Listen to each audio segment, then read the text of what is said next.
کرو، ایک وقت ایسا آئے گا موت آنی ہے۔ حضرت عمر کانپنے لگی اس کی بات سن کر، آنکھوں سے آنسو جاری ہوگی، داڑھی آنسو سے تر ہوگی۔ تو آپ نے اس شخص سے کہا تم روزانہ آ جایا کرو۔ کیا کیا کرو جی؟ روزانہ آ جایا کرو۔ اس شخص نے کہا ٹھیک ہے۔ حضرت عمر نے کہا روزانہ آ کے تم نے فقط ایک کام کرنا ہے، مجھے موت کی یاد دلا دینی ہے، یہی جملہ کہنا ہے، عمر موت کی تیاری کرو۔ کیا کہنا ہے؟ عمر موت کی تیاری کرو، عمر موت کی تیاری کرو، عمر موت کو یاد کرو، یہ جملہ تم نے کہنا ہے۔ اس شخص کا وظیفہ بھی مقرر ہو گیا، تنخواہ مقرر ہوگی۔ اس کا کام کیا تھا؟ حضرت عمر رضی اللہ عنہ کو وہ موت کی یاد دہانی کرواتا تھا۔ 1 مہینہ 30 دن گزر کے روزانہ آتا اور بڑی مجلس میں کہتا عمر موت کو یاد کرو، ایک وقت ایسا آئے گا موت آئے گی۔ حضرت عمر جب اس کی بات سنتے آنکھوں سے آنسو جاری ہو جاتے اور وہ تھر تھر کانپتے۔ 1 مہینہ گزرا اور اس کو منع کر دیا، 30 دن کے بعد منع کر دیا کہ اب تم نے نہیں آنا، اب تم نے نہیں آنا۔ اس نے کہا کیا کوئی تھوڑی تنخواہ والا نہیں ہے؟ مجھے منع کر رہے ہیں، کیا کوئی اور آدمی آپ کو مل کے ہے جو روز آپ کو آج کے بعد موت کی یاد دلائے گا، جس بنیاد پر آپ مجھے روک رہے ہیں؟ حضرت عمر نے کہا کوئی اور آدمی بھی نہیں ملا، کسی اور کو رکھنے کا پروگرام بھی نہیں ہے، بس میری داڑھی کے 2 بال سفید ہو چکے ہیں، داڑھی کے 2 بال سفید ہو چکے ہیں جو مجھے بتاتے ہیں کہ عمر موت کی تیاری کر دو۔ داڑھی کے سفید بال روزانہ موت کی یاد دلاتے ہیں، روزانہ موت کو یاد کرنے کا سبب بنتے ہیں۔ اس داڑھی کے 2 سفید بالوں کی وجہ سے تمہیں میں نے روزانہ آنے سے اب منع کر دیا ہے۔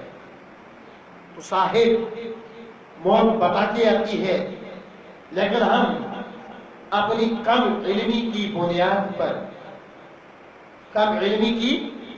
بنیاد پر موت کو سمجھ نہیں سکتے۔ فہم و فراست نہ ہونے کی وجہ سے موت کے اثرات کو قبر جھک جائے پھر بھی کہتے ہیں موت نہیں آئے گی۔ 80 سال کا بابا ہے پھر بھی اس کو موت کا یقین نہیں ہے۔ داڑھی سب سفید ہو چکی ہے، موت کا یقین نہیں۔ ارے داڑھی کا سفید ہونا، کمر کا جھک جانا، جسم کا ضعیف ہو جانا، یہ موت کا قاصد نہیں تو اور کیا ہے؟ اللہ تعالیٰ قرآن مجید میں فرماتا ہے، افسوس کہ ہماری توبہ بھی آج رسمی ہو چکی ہے۔ آج تو 1 سال کے بعد اجتماعی توبہ لوگ کرتے ہیں، اجتماعی۔ کاش ہم روزانہ توبہ کریں۔ میرے حضور نے فرمایا خطا کاروں میں بہترین خطا کار وہ ہے جو گناہ کر کے اس گناہ سے توبہ کر لے۔ یہ قرآن مجید کی ایک آیت ہے، یا ایھا الذین آمنوا توبوا الی اللہ توبۃ نصوحا۔ اے ایمان والو اللہ کی بارگاہ میں توبہ نصوح کرو۔ توبہ نصوح کس کو کہتے ہیں؟ فرمایا تم نے توبہ کرنی ہے، توبہ نصوح کرو۔ پیارے بچوں، جوانوں، بزرگوں، سامعین، خاص بات بتانے لگا ہوں، توبہ نصوح۔ ہم لوگ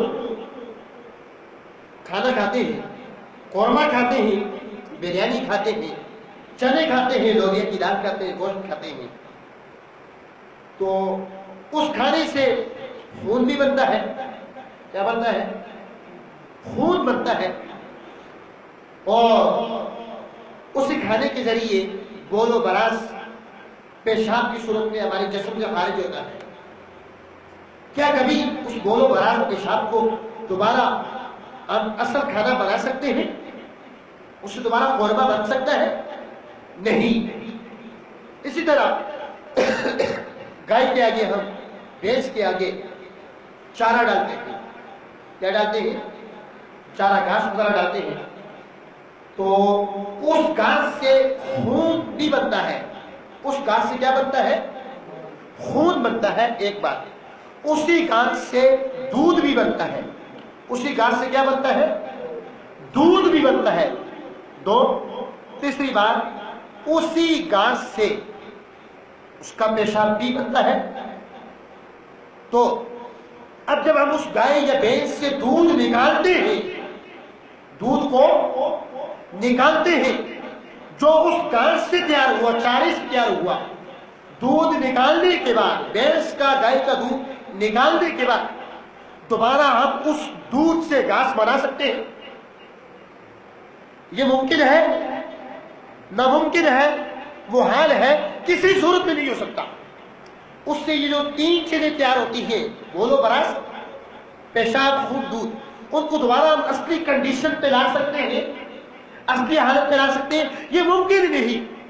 سائنس جتنی مرضی ترقی کرے لیکن وہ اپنی اصلی حالت پہ آ سکتے نہیں. یہ ناممکن ہے، محال ہے. تو اللہ نے بھی فرمایا ایسی توبہ کرو جس طرح چارہ کھانے کے بعد دودھ نکلتا ہے گائے کے بدن سے، وہ دودھ دوبارہ چارہ نہیں بن سکتا. تم بھی ایسی توبہ کرو کہ جس طرح وہ دودھ دوبارہ چارہ نہیں بن سکتا، تم بھی دوبارہ گناہوں کی طرف نہ جا سکو. یہ ہے توبہ نصوح. عورت کھانا کھاتی ہے اور اس کے پستان سے دودھ نکالا جاتا ہے. دودھ نکلنے کے بعد دوبارہ اس کے جسم میں پستان کے ذریعے داخل نہیں ہو سکتا. ہو سکتا ہے؟ نہیں. بکری کی تھن سے دودھ نکالے دوبارہ تھن کے ذریعے داخل ہو سکتا ہے؟ دوبارہ وہی دودھ چارہ یا درختوں کے پتے بن سکتا ہے؟ نہیں. فرمایا کہ تم بھی ایسی توبہ کرو دوبارہ گناہوں کی طرف جا ہی نہ سکو. گناہوں کی طرف جانا محال ہو، گناہوں کی طرف جانا ناممکن ہو. یا ایھا الذین آمنوا توبوا الی اللہ توبۃ نصوحا. اے ایمان والو، اللہ کی بارگاہ میں توبہ نصوح کرو.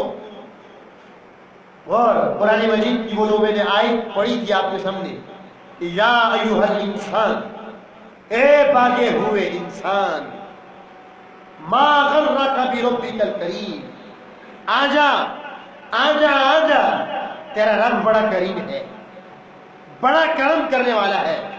آج بڑی محبت سے بلا رہا ہے، کل منہ چھپا کے آئے گا کفن میں. آج آجا، آج اس کی رحمتیں تیرا استقبال کریں گے. تو ایک فقیر بابا تھا، ایک آدمی نے اس کو دیکھا